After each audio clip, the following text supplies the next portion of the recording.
Düzbucaqlıya aid belə bir maraqlı sualın izahına baxaq. Bizə ADY düzbucaqlı üçbucaq verilib və ümumi düzbucaqlının sahəsini tapmalıyıq. Bir katet 4, digəri 3-dürsə, hipotenuz təbii ki 5-dir. Ümumi hissə 5-dir və biz məsələn bura x desək, deməli bura 5 çıxılsın x-dir. BK SY-nin kimisidir. Yəni BK bu hissədir. BK SY-yə y desək 2y olmuş olur.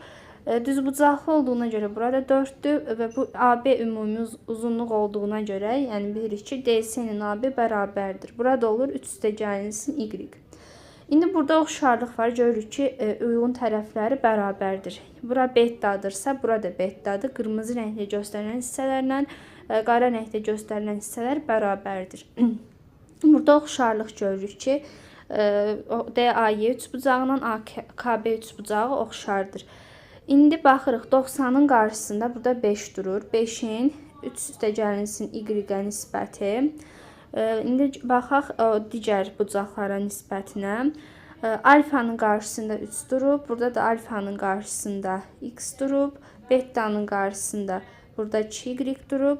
Burada isə betanın qarşısında 4 durub. İndi mən hələ ki buna baxmıram. Digər 2 nisbətlə işləyəcəm. Burada da ixtisar aparsaq 2 bölünsün y-dir. İndi bu nisbətə baxaq. 5 bölünsün 3 həlinə gəlsin y-in 2-nin y-ə nisbəti. Buradan alırıq ki 6 ilə 2y-in cəmi 5y-dir. 3y 6-dır və y 2-dir. Y-in 2 olduğunu tapdıqsa, bura y2. Deməli uzunluq 5, n-də 4-dür. Sahəni də tapdıqda 5-i 4-ə vururuq və doğru cavab 20 olmuş olur.